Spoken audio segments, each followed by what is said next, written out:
This episode is brought to you by Windrose Recovery, a family of premier addiction treatment programs in southeastern Wisconsin. Privately owned, Windrose Recovery offers a full continuum of personalized care for those struggling with addiction, including the Manor for residential treatment, Midwest Detox for inpatient detoxification, and Windrose Counseling for outpatient treatment. With highly personalized treatment focused on trauma, Dr. Chantel Thomas and her expert team offer an authentic experience, creating the kind of deep emotional change that's crucial for long-term recovery. If you or someone you love is struggling with addiction, call Windrose Recovery at 414-409-5300. You can learn more about Windrose Recovery by clicking the link in the show notes or by visiting windroserecovery.com.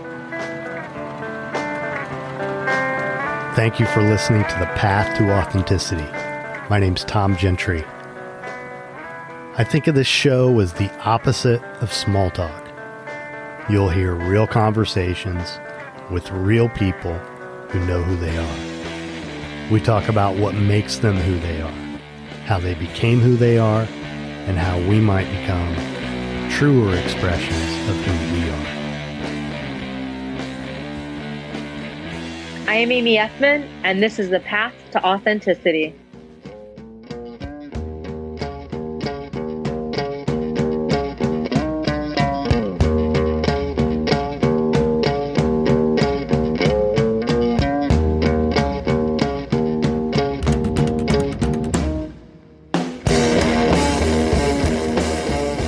The Path to Authenticity proudly supports the iSpeak Media Foundation, advancing media literacy education through an evolving series of outreach programs within the communities that need it most. For more information, visit ispeakmedia.org.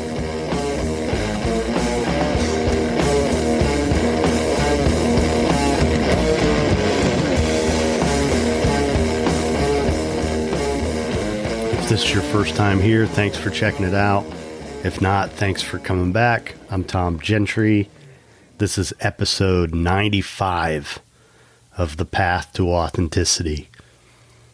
I have the rest of the year pretty much booked out with guests at this point. Slowly creeping up to 100 episodes here. It's been a little bit of a big week. I have this new website that I've now launched. Please check it out. It's thepathtooauthenticity.com. There's a really nice player right there on the site, a couple of them actually, where you can listen to it right there without having to leave the site.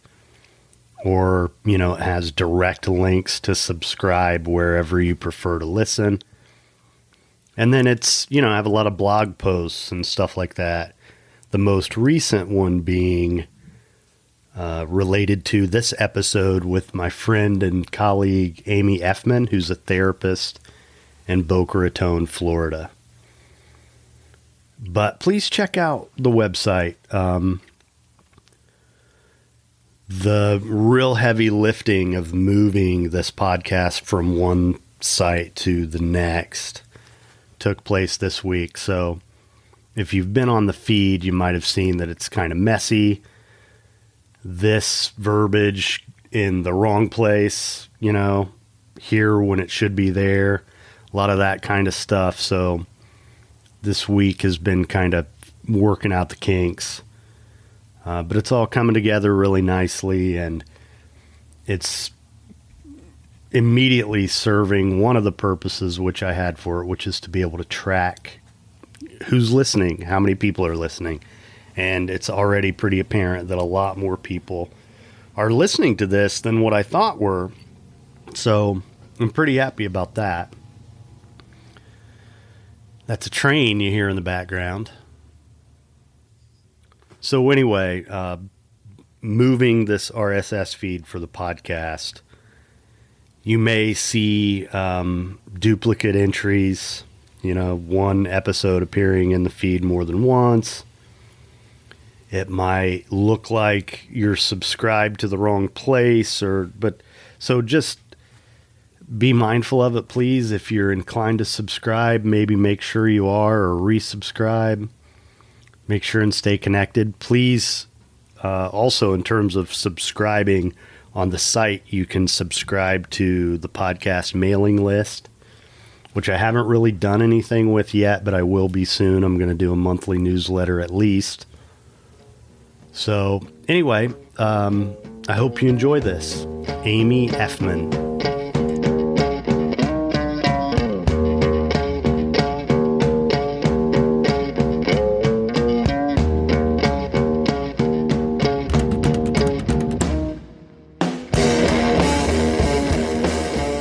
You were just telling me that this is unusual for you because you're usually on the other end of questions.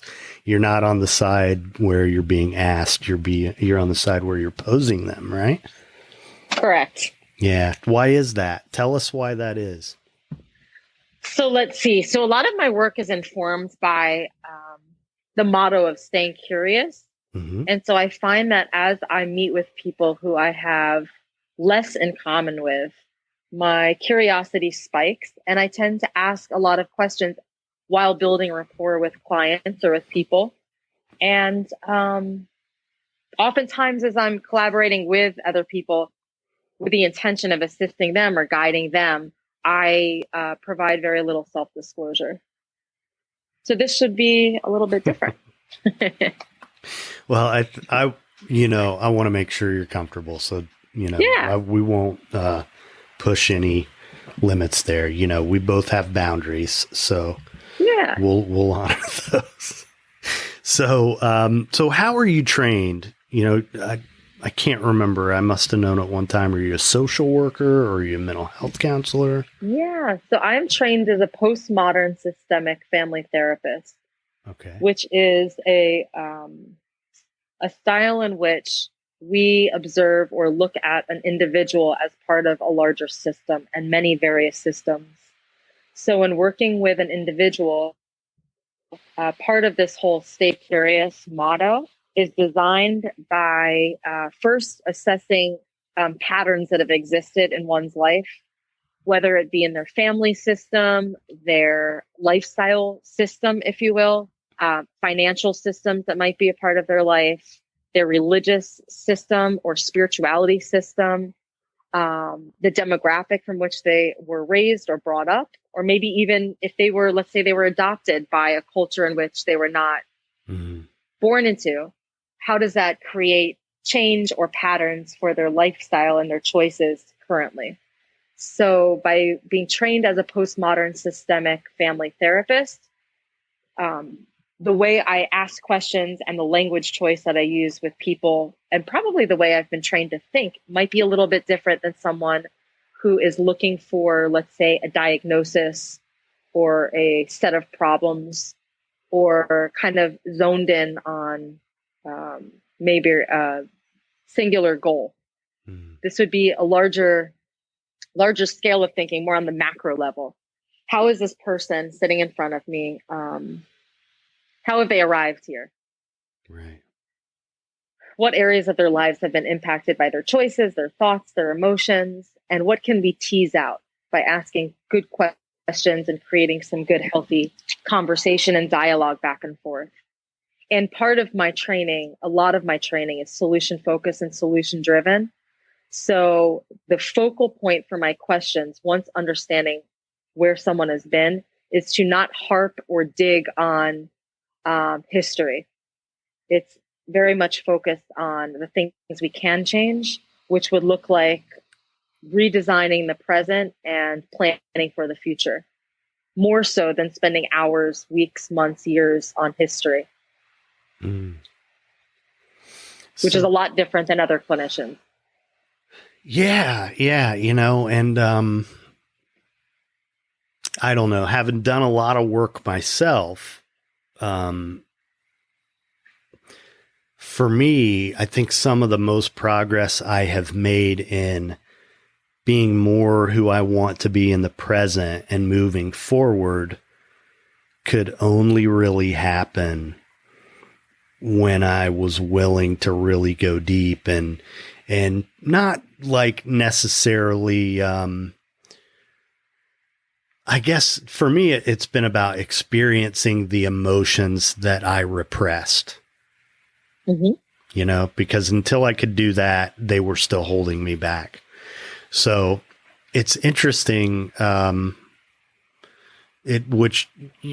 What comes up for me talking about this is that this world, I mean, everybody needs something different, right? There's, I mean, kind of the crude way that I put it is there's a screw for every nut, Sure. but every approach, I mean, there's not one approach that just is what the solution is for everybody.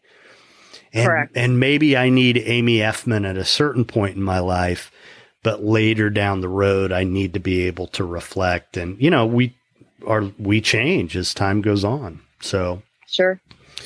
So how long have you been practicing? Whew. So my training went a little bit different than one's normal course of education and training. When I was much younger, my vision was to become an advocate for abused children in the law system and the legal system. And I became a guardian ad litem when I was 18 or 19 years old in Gainesville, Florida. And my intention and goal for my career path and my purpose, so I thought at that time, was to advocate for abused and neglected children. And as I continued to establish my life and my career, I found myself going in many different directions that sounded good, that kind of veered off the initial path to studying law and becoming an attorney to assist people who have been harmed by another person and assisting in legal action or legal consequences for those actions. What I found was, as I was intending to make those steps, I had different doors open and other doors closed for me.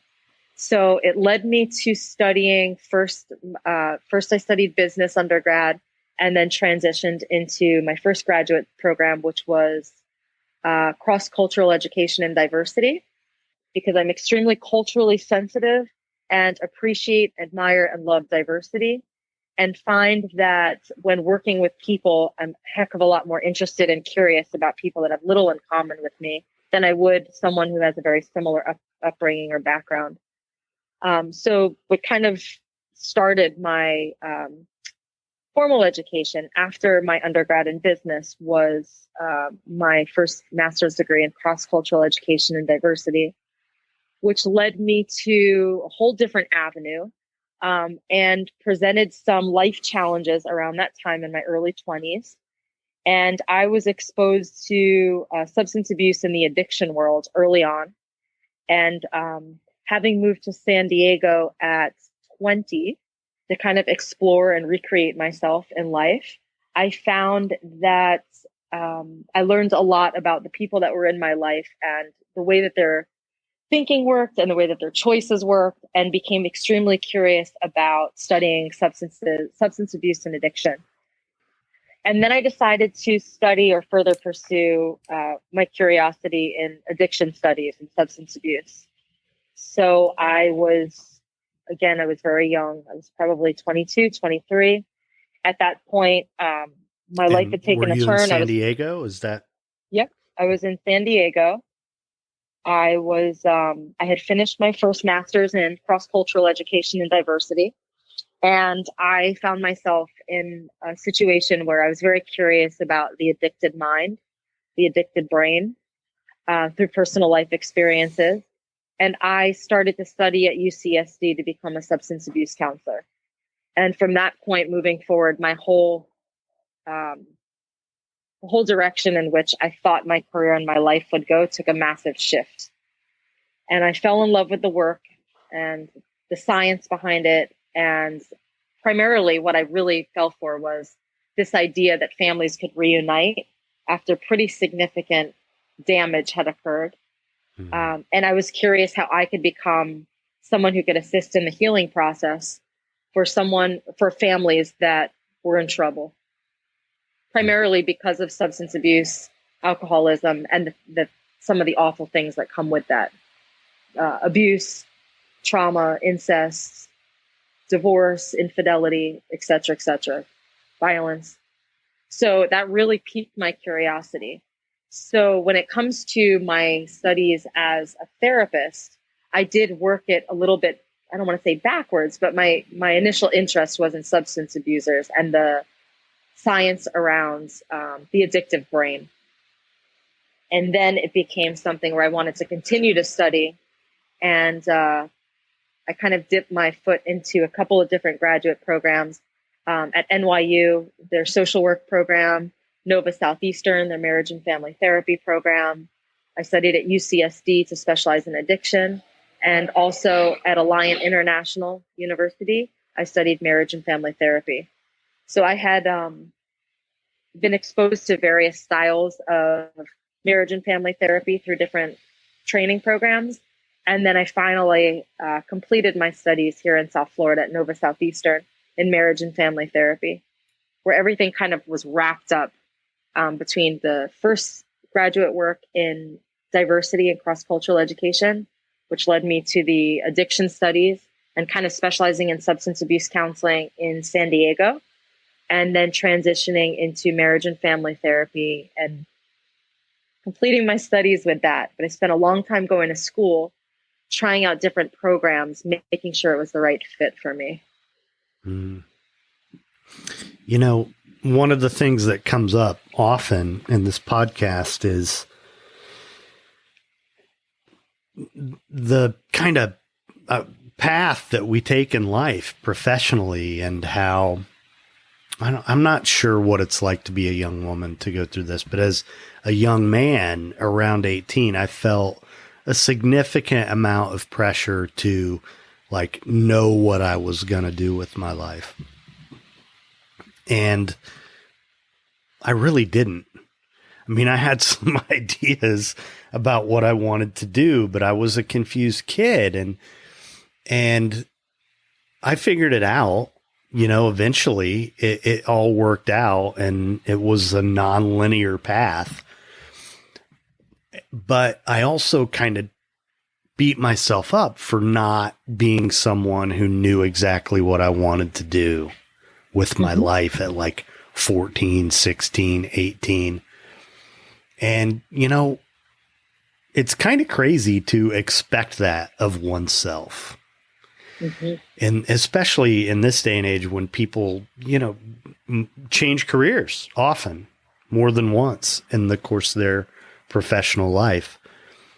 But it took me a long time to be comfortable with the idea that I kind of feel my way through things and respond to things and respond to opportunities that I find. And that's really me. That's the way I am. You know, I'm not as concrete like some people are. And it's nice to hear someone talk about how, you know, you started in one place and you ended up somewhere completely different, yet you're happy with what came of it, right? Sure. Very happy. And they're all kind of like, even being the guardian ad litem and advocating for abused children. I mean, in a way, those are just all parts of the same thing, you know? Right? I mean, it's all tied together. Wouldn't you say? Certainly it is. Yeah. In fact, I'm thinking as you were speaking, what really stands out for me are the words linear and nonlinear. Mm-hmm. And I think about causality. So a lot of the studies and a lot of the work that I've been doing, I find that there are many people that think if this, then that, if A, then B, or if A plus B, then C. And I find that when working with people and in looking at patterns and relationships and systems, oftentimes life is not linear. So this is a very good example of, I think you were relating to me in terms of my choices when it came to, I thought I was going to do this, and then I landed here, and then the outcome was really awesome. But maybe I was planning for this and something else showed up. So I think it's important when working with people, and just even when communicating with people, that sometimes things are so much different than we intend them to be or expect for them to be. I know that's how I'm hearing there's a similarity there with your path and your journey and mine, that perhaps at one point. Mine was probably a little messier than yours, but. And that's okay. Yeah. No, I mean, it really is. I mean, it took what it took. And also, you know, if I hadn't had my experiences with addiction, my life wouldn't be what it is. I mean, and I'm pretty happy with the way it all turned out. I mean, it was tough for a little while, but, and that's one of the things I talk to people about. I try to help young men see is that, you know, if you can just do this, you're going to look back on all this someday and it's going to make sense and you're going to be a better, stronger person for it. And this is actually an opportunity for you to be happier than you might have been ever otherwise, you know? So it's a great perspective. Yeah. I mean, it all works together if we let it, you know, but it's hard to see that it is, especially when you're in it, struggling. Yeah. Mm-hmm. Everything feels so permanent and it's painful, you know? So in your work, you know, the topic of this podcast being personal authenticity, where does that fit in to the work that you do through the family lens, through which you look, you know, and the systemic patterns that you're kind of looking for and trying to tease out? Where does authenticity come into all this? Where do you see it? I think it's a pretty big theme for all of the way in which my work is informed comes from a position of authenticity. Because I think when pushing people to some level of discomfort, there has to be some trust that's built in. So when working with people,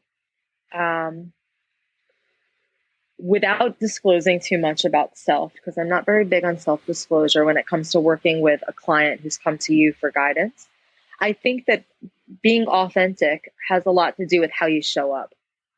Your level of compassion, your level of motivation for change, their change, your excitement around positive things that are happening for them. And maybe this belief that kind of like you can see within them, you can see that good things can happen for them, maybe when they're out of hope. Yeah. Being able to look at someone and work with someone and truly feel hope for them. And assist them or guide them in being able to see what I see. So I know an analogy that I use sometime with clients is if they were driving, you know, like through a rainstorm and they had the driver's seat and I'm in the passenger seat and they're driving. I believe a good clinician or a good therapist or even someone who assists in healing, whatever we want to call that person, would assist them or help them in kind of clearing this very foggy windshield so they can see the path for themselves. It's not for me as a passenger to tell them what they should be seeing or to guide them and giving them instructions how they should be, because I don't know how they should be. And I also take a non-expert position. I don't know you better than you know you. You've known you for, let's say, 28 years. I've known you for, let's say, 28 minutes. I'm not going to come in and speak down to or directly confront someone about something that they might know better than I know, but to work with them and to have a collaborative approach. Or another form of therapy that I really enjoy using is narrative therapy, where you rewrite the story of your life, you recreate it, you identify the characters in which you choose to take with you, you tease out exceptions to the problem. So when someone comes to see you and they tell you about depression or anxiety or something that they believe has always been a factor that's interfering with their life, we might look for exceptions or point out exceptions or spend more time talking about exceptions to times in their lives when they were able to have X, Y, Z, and that quote unquote problem did not exist. What were you doing during that time? What made you happy during that time? So I think your initial question, to tie it back around, was about authenticity. Mm-hmm. How do I work from a lens or through framework of authenticity? I think people understand that when I'm working with them, they can read, they can feel the level of compassion and admiration for their, I guess what would the right word be? Their struggle? Does that work? Not so much their struggle, but their ability to think that there's better out there. Their ability to give it one more chance, especially working with substance dependent people. People that are chronic relapsers, I find, have an abundance of resilience. What is it where are they finding the strength to give this a 14th, chance Right, and making right. their life better? Right. If I fail at something 13 times, which I don't really like the word fail, but if I don't get the outcome that I'm seeking 13 times, and my family has now, given up on my approach, and my friends have kind of walked away, and I've had constant problems after problem after problem, one might get pretty worn out. But the people that continue to show up and ask for help and that are like available for suggestions, I find to be completely resilient and fascinating people. These are the people I wish to work with. So I think that authenticity kind of shines through your work when you have genuine compassion, when you believe in somebody that you're guiding or helping, when you ask valuable questions, when you feel understood and when you feel heard. And by constantly giving reinforcement that there are things that, although maybe someone has done a slew of things that are not great in their life, that there's a reason why they're here today, and that they can recreate purpose. They can recreate their identity and find themselves and find meaning. And essentially you're believing in them when they may not be able to do that. I do not feel that I'd be a productive clinician, therapist, healer, helper person if I didn't first believe in my craft, if you will, believe in what I was saying or doing or practicing. Right. Okay. So that's authenticity from your position, which is great because, I mean, in addition to being the way to really connect with someone, being real, you're modeling something for them too, which really is more effective than anything you could tell them, right? I mean, it's like people, I think, what we do, how we act, what is observable in us speaks so much more loudly than anything we could really say. Sure. And people are a lot more receptive to working together and coming up with their own solutions than me directing. When we talk about when people are reminded of a mother, a sister, an ex-girlfriend, an ex-fiance, an ex-wife in a therapy session, it's completely counterproductive. So we have to be mindful of transference and countertransference. Mm-hmm. So this is something I'm constantly cautious about. Yeah. I might even ask if I'm noticing body language, or if I'm noticing that someone's kind of taken a step back or feels uncomfortable with maybe a question or something that I've just posed. I would want to kind of take a look at what's my role in their response. Mm-hmm. What's my contribution to a specific response, and kind of maybe just check in with them. Yeah.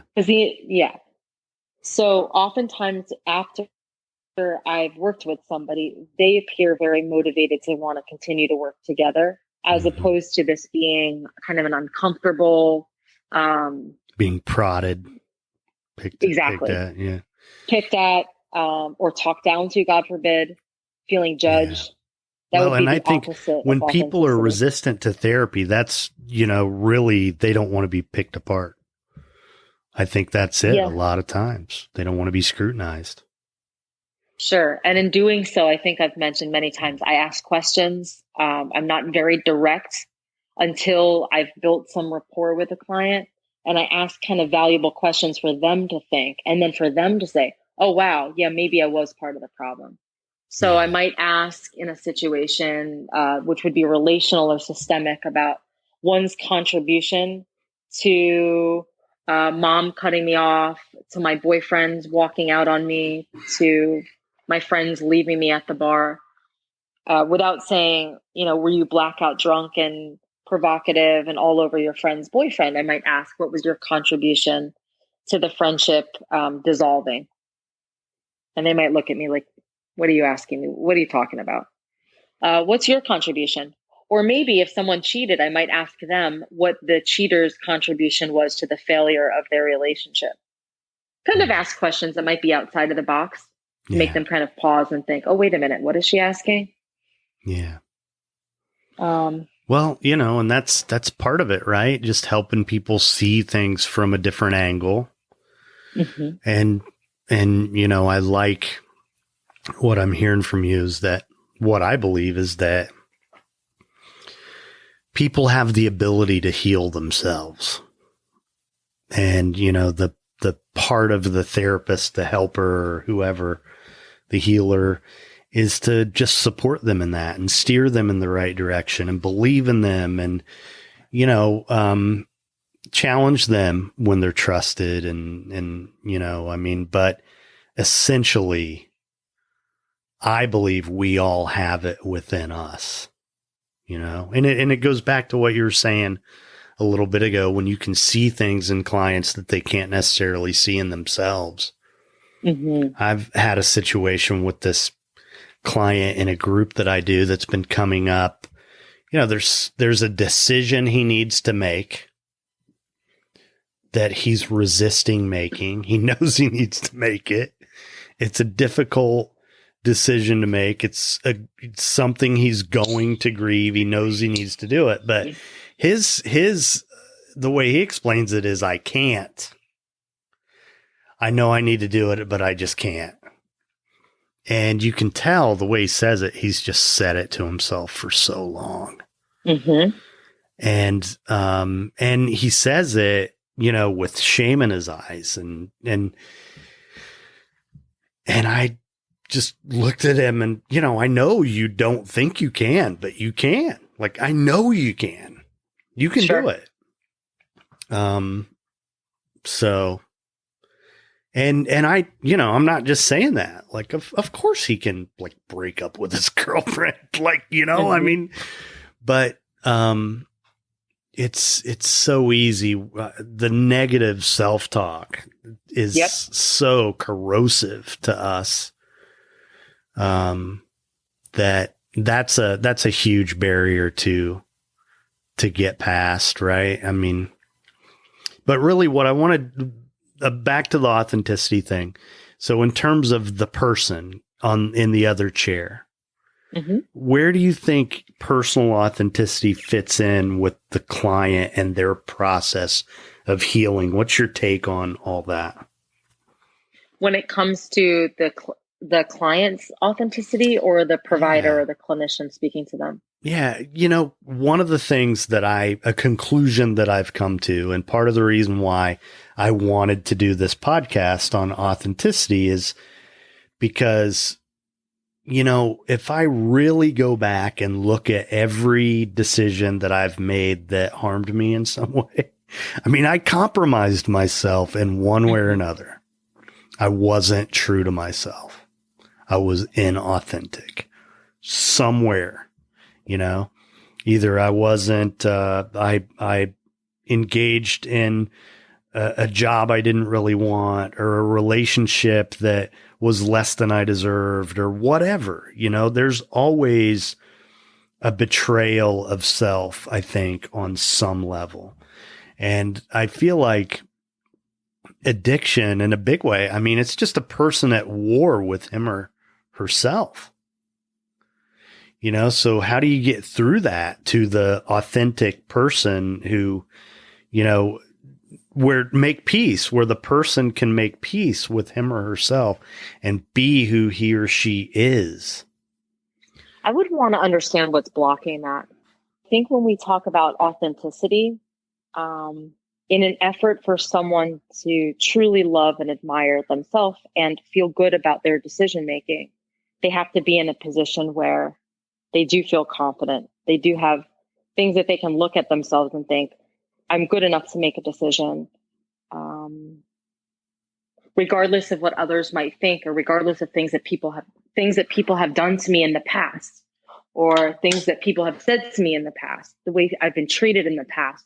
I still feel a specific way about myself, and I deserve X, Y, Z. So I think you had provided a great example about someone you've worked with that has a lot of hesitation or resistance about getting out of, it sounds like, a dysfunctional relationship or connection, whether the relationship be an intimate relationship, a family relationship, and an employment situation. It could be a friendship, or anything. Even a friendship. Sure. So if one appreciates and values themselves enough and they feel good about themselves, I think at that point, they have to ask themselves, do I deserve this treatment? And if I don't deserve this treatment, why do I believe I don't deserve this treatment? And that's a lot of the stuff that I really enjoy talking to people about as they're looking at both healthy and unhealthy relationships, whether they're in them, trying to get out of them, or they have successfully disconnected from them. My curiosity would be, what are some of the things that you feel you deserve in a healthy relationship? And then if I'm working with someone, especially addicts and alcoholics that don't feel they deserve X, Y, and Z, that's really when curiosity kind of runs wild. Which patterns, which people, which experiences, which traumas have led you to believe that you don't deserve a relationship that offers X, Y, Z, whatever that might be. And then we can start working on those things. Yeah. Right. So that's a really great way. Instead of saying, so why are you here in therapy today? Oh, well, I'm having a difficult time with my girlfriend. Tell me more about that. And I'm really less concerned about the girlfriend. I want to know more about that person, Right. The individual, the customer of change. They're actively seeking help. For what reason? What's been their motivating factor? So I would like to know if somebody is feeling their very best and they feel that they can plot out or map or identify the things that they deserve in healthy dynamics, for what reason would they be willing or feel that it's fair for them to accept less than what they deserve? Right. And when you see that a person is accepting less than they deserve, you see that as an opportunity to kind of, pose questions that lead you to a better understanding of that what person. Led them. Right. Sure. Not only that person, but why is it that they feel the way they feel about themselves? Mm-hmm. Could it be, I know a lot of people I work with talk about pretty traumatic past relationships, history of physical abuse, emotional blackmail. Why does one not feel, why would one be willing to sell out on themselves to accommodate a relationship that doesn't serve them?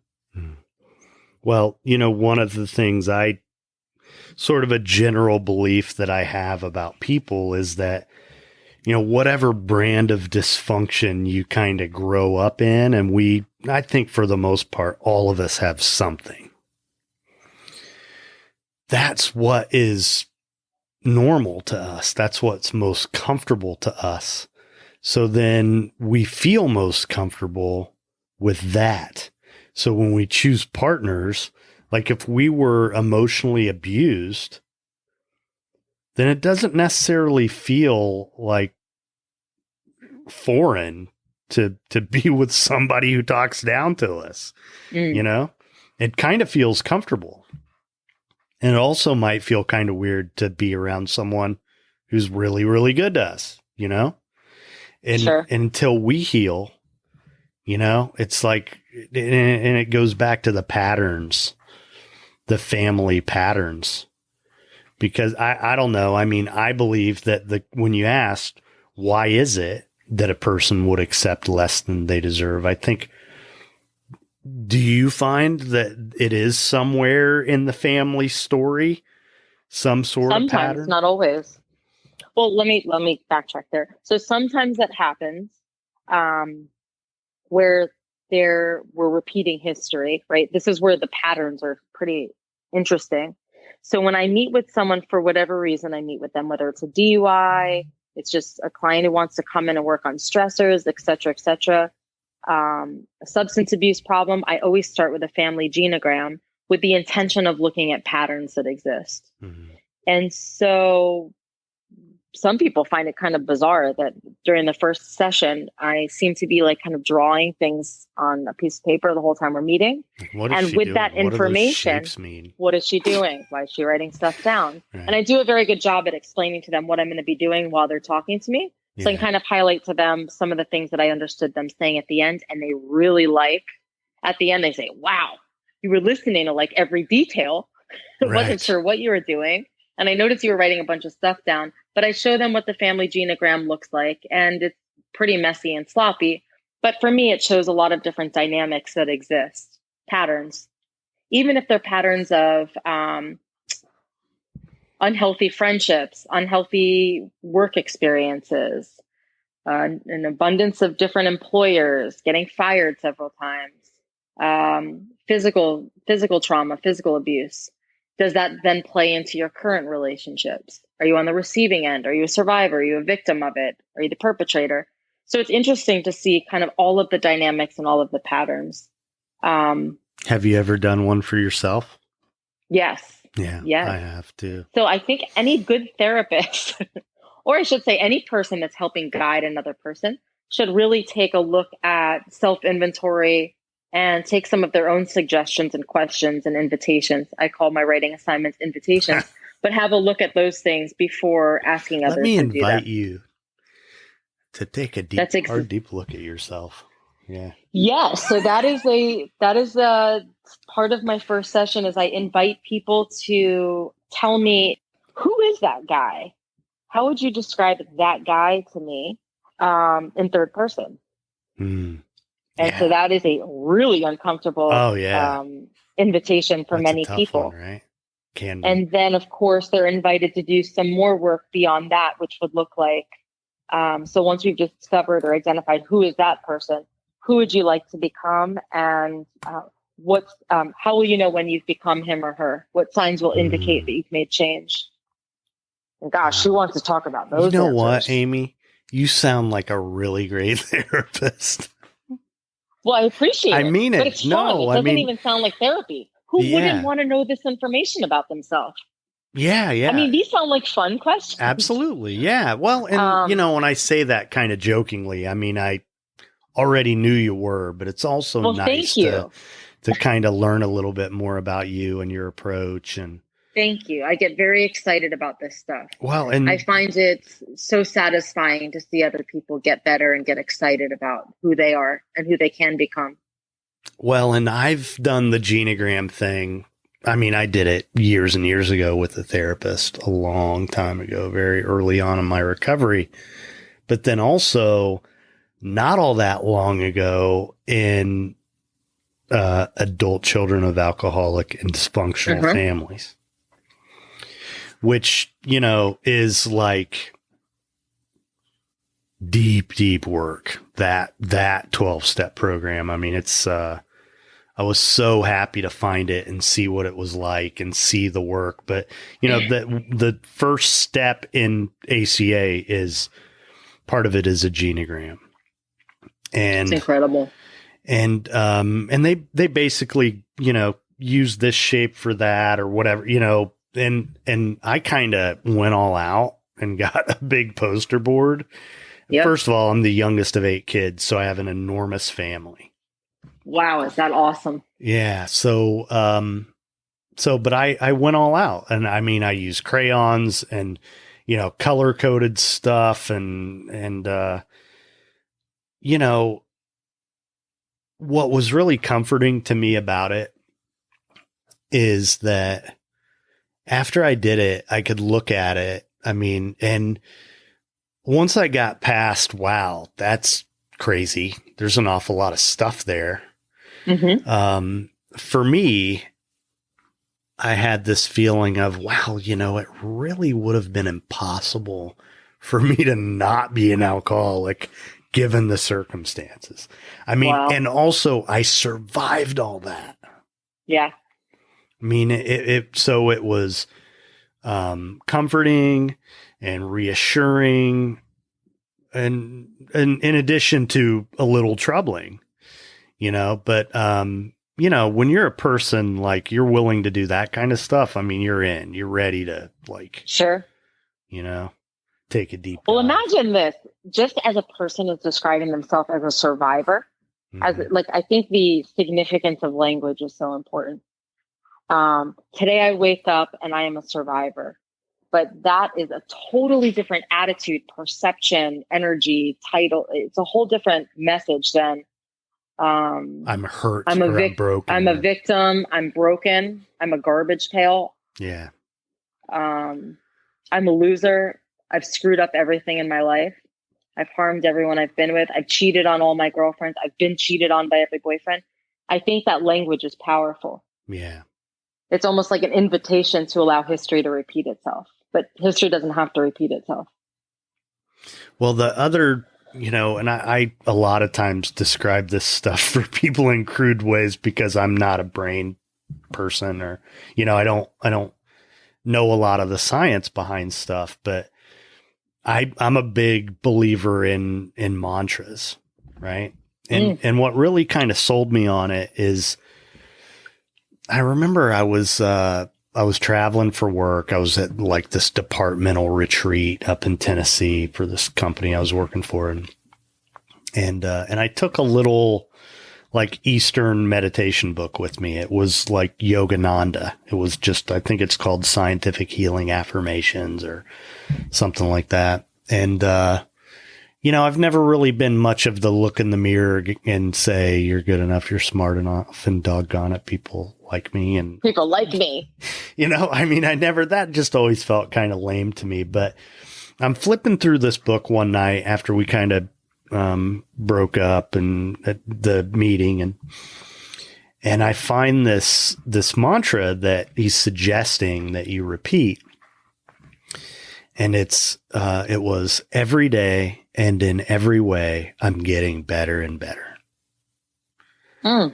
And so I started using it, and I love that. At some point I started kind of morphing it into things that were maybe a little more specific to me, but I think like I relate it to the Robert Frost poem, The Road Not Taken. Well, there's the one road that's, each step is trodden black. And then there's the other one that's overgrown with brush. If we're so used to, in terms of, the messaging in our brain, if we're so used to beating ourselves up, the cleared path is going to be, you're a piece of shit. You're stupid. That's the cleared path. And to me, it's kind of like we got to clear the other path. Sure. And that's to me, that's the value of a mantra. And, Amy, that every day and in every way I'm getting better and better. Go say that 50 times and tell me you don't feel better. It works. Or for those that, and this is kind of where that diversity piece comes in, for those that don't like saying that or writing that, write a rap about what that means to you. Every day and in every way I'm getting better. Write a rap about it. Write a poem about it. Write a letter to self. Right. Sing me a song, play me something on the guitar that indicates that in every day and every way I'm getting better. Show me what that looks like, sounds like, tastes like, feels like. Yeah. Create that experience. Allow that possibility to exist. Yeah. Because oftentimes people have not been exposed to that possibility even being an option. Yeah. So how do we create that option? But that option should exist. You're right, though. I'm really in complete agreement with you about the power of words, and especially being someone who writes. I'm pretty a lot of times. I'm careful about like not putting things on paper that Sure. I don't want to be out there forever, or even texting or whatever, I'll pick up the phone and talk. Sure. Well, that's smart.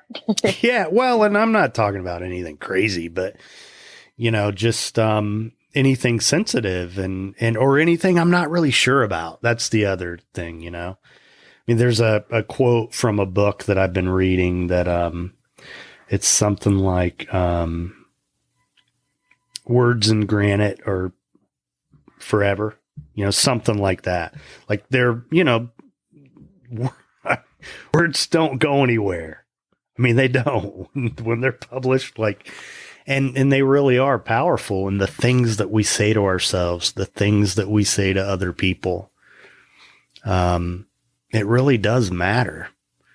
And just the practice of beginning to evaluate that. What do I say to myself? And what are the expressions I use with other people? I've actually gotten to the point where when I hear people say certain things about themselves, like calling themselves stupid, or it kind of hurts. You know, it's like committing an act of violence on yourself.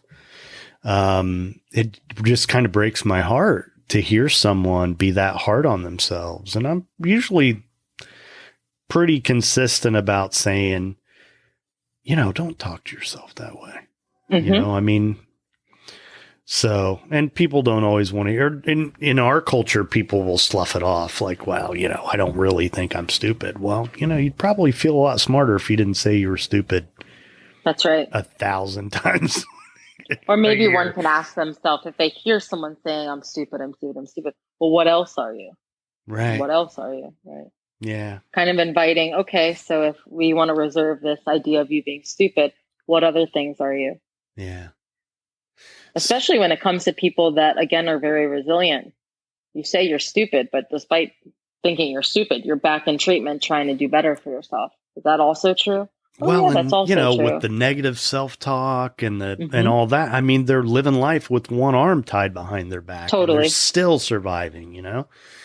So, so what's down the road for you? You have any big goals or anything that you want to talk about? Well, I just created a new LLC, a partnership LLC with a few colleagues called the Counseling Collective.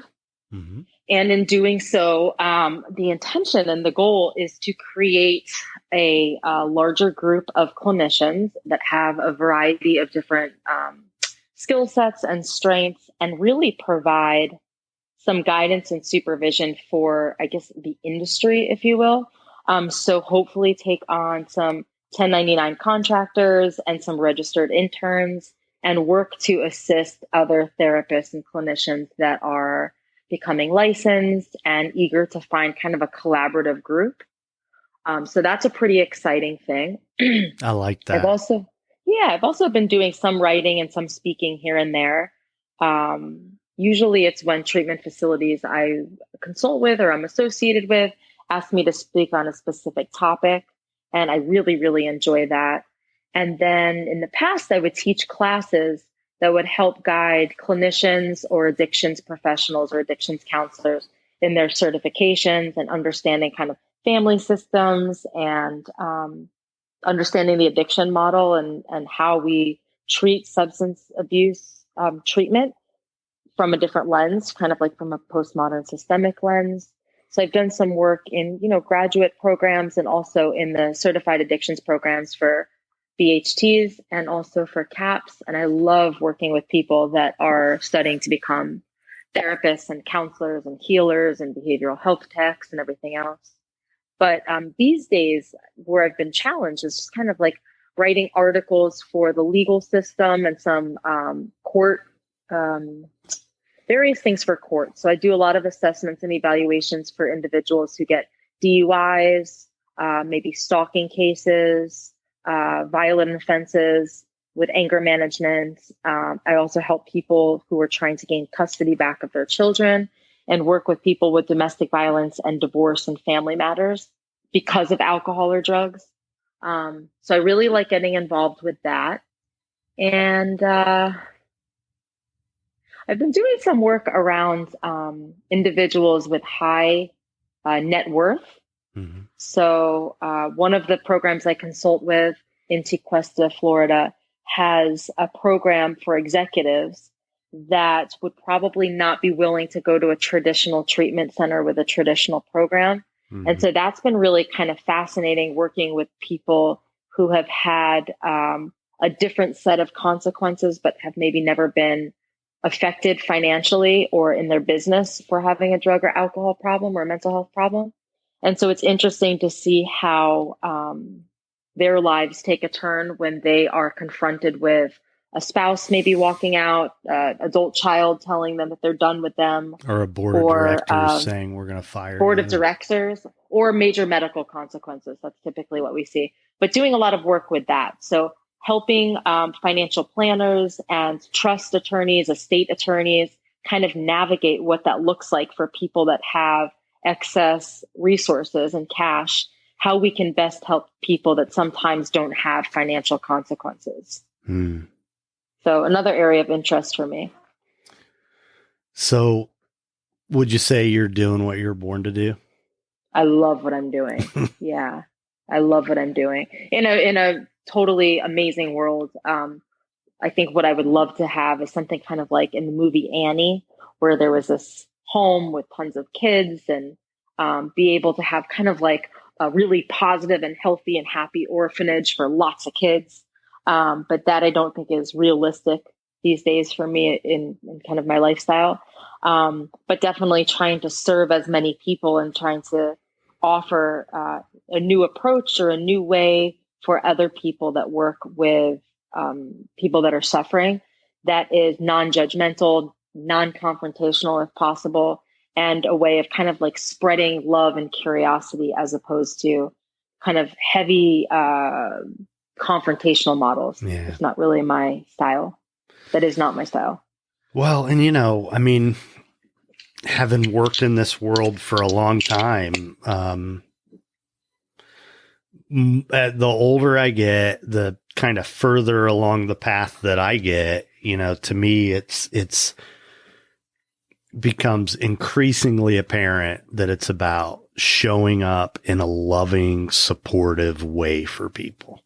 Mm-hmm. I mean, it's about giving love. It really is. And it's just a certain form of it. It's a certain expression of it, but that's really what it is. And I like your idea about the orphanage thing. That'd be incredible.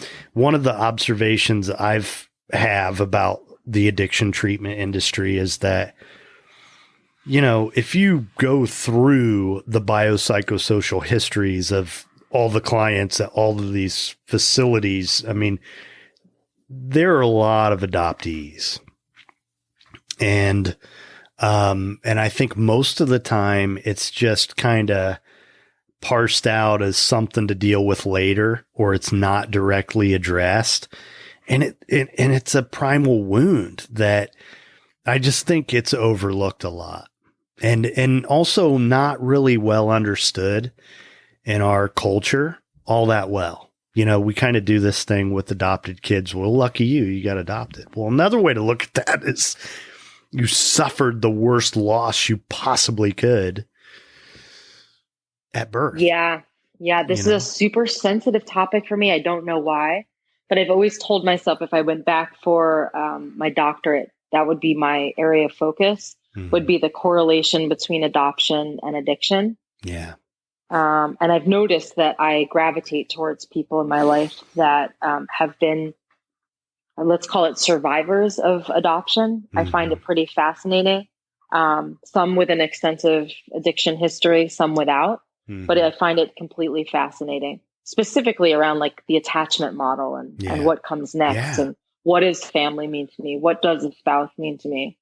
Yeah. And, I had a serious relationship with someone who was a foreign adoptee, one of my more recent romantic relationships. And, I loved her. So I learned about that and went out of my way to try to understand it. And that didn't work out, but it was a great learning experience.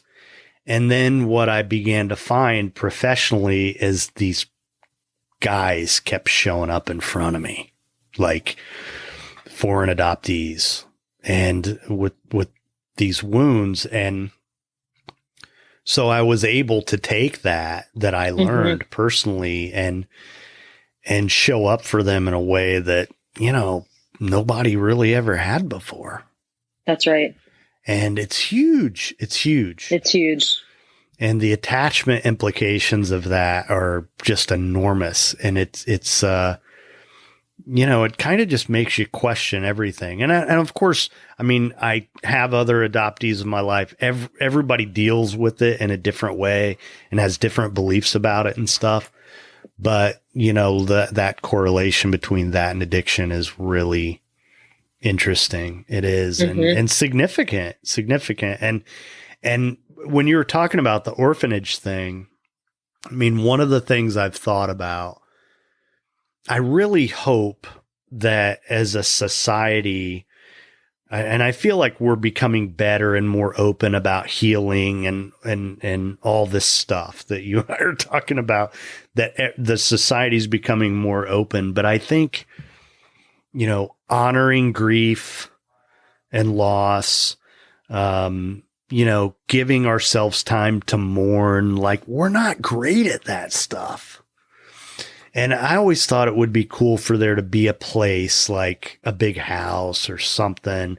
I envision like a beautiful place with gardens where, there's not necessarily something going on all the time. But if, you lost the love of your life, if you just went through a tragic divorce and you need to go somewhere for a month and mourn and be supported and be shown love and have I just feel like that's something that would be really great.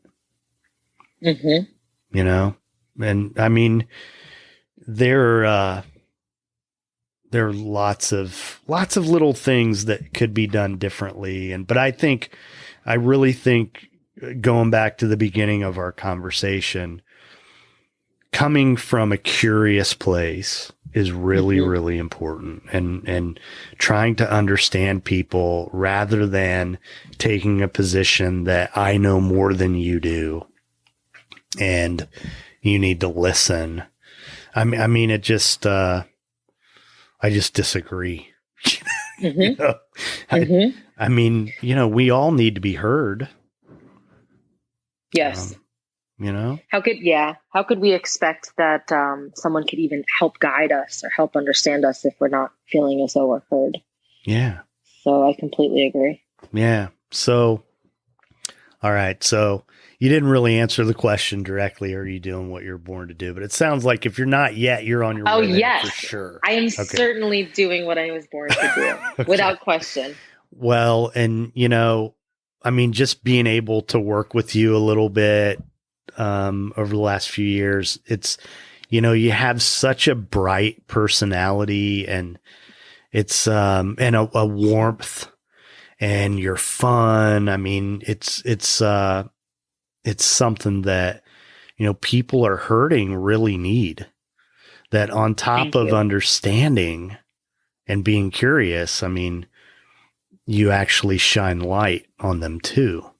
You're a bright light. So, yeah. Thank awesome. you. It means a lot to me. You're welcome. Thank you so much. You're welcome. So, all right. So, looking back on the life of my therapist, Amy, at mytherapistamy.com. Yes. If there was a time in your life when, the younger Amy needed some support or a word of advice, when was that, and what would you go back and say to her?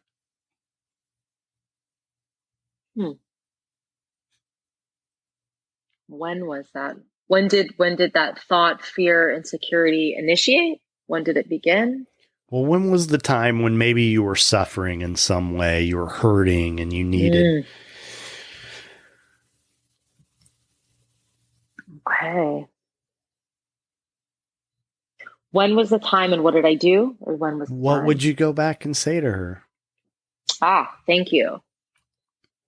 I think this too shall pass. I find that in very difficult times, I hear myself out loud, verbally saying the Serenity Prayer. And knowing that certain things are out of my control in that very moment can be comforting to a degree.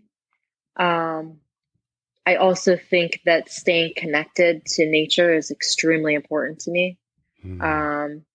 Higher being, meditation, prayer, God, whatever we so choose, I find I gravitate towards that more when I'm in a position of massive uncertainty. And being around the ocean and in nature is it's helpful for me personally and has been on my journey. And then I think knowing that I can reach out for help, right? So no matter what position we're in life, if we're a clinician, if we're a therapist, if we're a doctor, if we're whatever we are in life, we are no different or better than the people we serve. And therefore, we should take our own advice sometimes. And I think that would be the most important thing, is that people are imperfect in life. Everybody makes mistakes. And that in times of need, it's important that anybody and everybody reach out for help, and not to fear, judgment. Working with somebody that may do the same things that you do for a living, but being open and flexible and vulnerable to getting support. Well, going back to the power of words, a couple things that stand out to me in one phrase, that understanding that we're no better than those we serve. The we're no better part, should be obvious, but that's correct. We forget. But what I like even more is those we serve, because that's what we're doing. Sure. It's a blessing for, and without getting into a religious piece, it's a blessing when we have when we have people in general reach out to us and allow us to help guide, ask questions, support them, love them, teach them how to love themselves. Yeah. It's not, to me, nothing about it is work, especially with, over the years that most of my businesses were referred by word of mouth. So if I have a client who I've helped, or a couple or a family I've helped, and now they're referring their friends who are in crisis, there's no better compliment to me. But the only way I can serve, basically provide, the only way that this would make sense to me is I can provide them the same level of service that I've provided to the friend that referred me. Yeah. Guidance, support, whatever it is. Well, and it's, to me, it's like, one of the things that always kind of makes me feel funny is when people thank me for, oh my God, you just, like, as if I went above and beyond or something like that. And I really I have this feeling like, this is just what you do. This is what I do.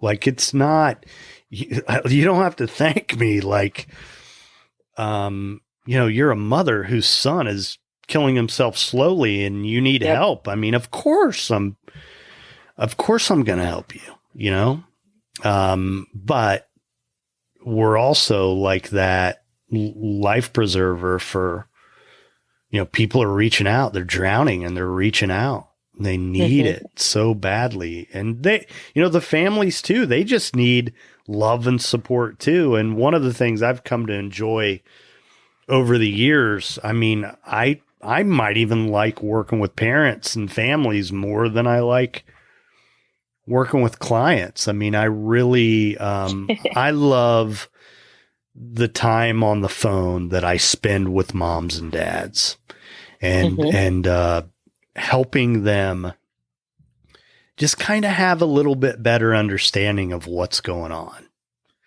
I've had the alcoholism thing, in the 12-step experience. I've done that work myself. I'm a counselor. I've worked in treatment facilities. I know how those systems work, and can kind of translate for them the things that they hear from admissions departments or whatever. I can just help them navigate all of this stuff. And it's pretty confusing. It is. And I think, sometimes if a family just like they're Googling, looking for treatments, they could end up anywhere. They could really end up anywhere, and anywhere they call, they're going to say, oh yeah, we're the place for you or your kid or whatever. Like, they're not going to say we're not the place. Sure. Most places aren't. The better places will. But, so yeah, a lot of the work that I've been doing lately is with families who just have a kid and they don't know what to do. That's exactly right. And no instructions come with it. But the damage that some families create on the kid is. Yeah. Yeah. And that at that becomes point, a challenge for us later in life. For me at that point, that stuff's just got to kind of be tabled. But I can be there and hear the parents express their regrets or whatever, but right now we just got to focus on getting him where he needs to be, That's right. That's right. And I like that a lot. I like doing that kind of stuff. And I like, I've always taken seriously, especially working in our market where we are, that I've always felt like, I have a duty to sort of protect families, you know, look out for them and make sure that they get the care that they need, even if it's not me or my people providing it, but make sure they're pointed in the right direction. And always, a lot of times I'll say, you know, even if this isn't for you, you know, you can still call me. And if if you have questions about anything you're hearing at wherever you call me, you know, I can help you. And it's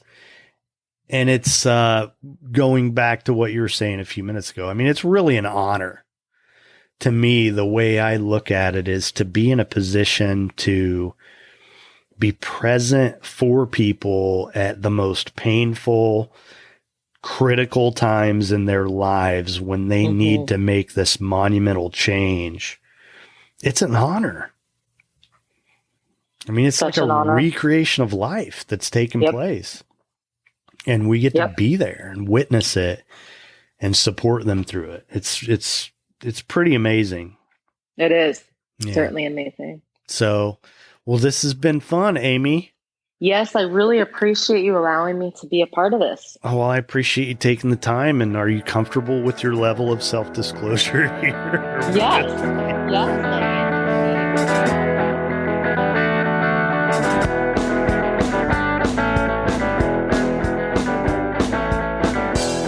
Thanks for listening to The Path to Authenticity. If you'd like to learn more about our guest, you can find links in the show notes or visit our website at thepathtooauthenticity.com. If you're interested in becoming a sponsor, if you have a suggestion for a topic, or you know someone who would make a great guest, email the show at thepathtooauthenticity@gmail.com. If you enjoyed this episode, please leave a review on Apple Podcasts. If you know someone else who would enjoy the show or even just a particular episode, please share it with them. Every little bit helps. If you're not already a subscriber, please consider becoming one wherever it is you choose to listen. You can find the show on Patreon, where by becoming a patron, you can hear episodes before they're released publicly. You can gain access to supplemental content. There are other benefits in the various tiers. Visit patreon.com/thepathtooauthenticity. Join our Facebook community or follow the show on Instagram, both at The Path to Authenticity. We also have a YouTube channel. You can connect with us on Twitter or Pinterest. To hear the songs from this and every episode, you can find the Path to Authenticity playlist on Spotify. Obviously, there are a lot of ways you could be spending your time, so I appreciate you spending some of it here with me. I'm Tom Gentry.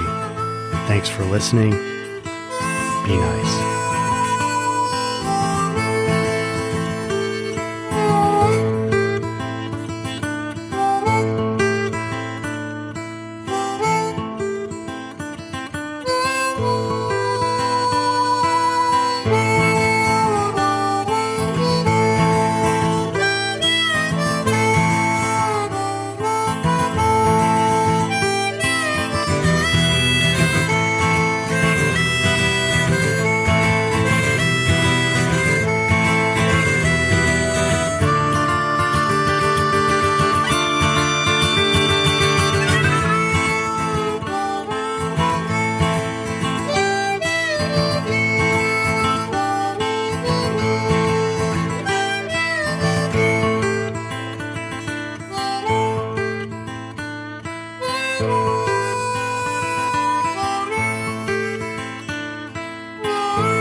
The Path to Authenticity is powered by Equivox. For digital marketing and web design services, visit equivox.com.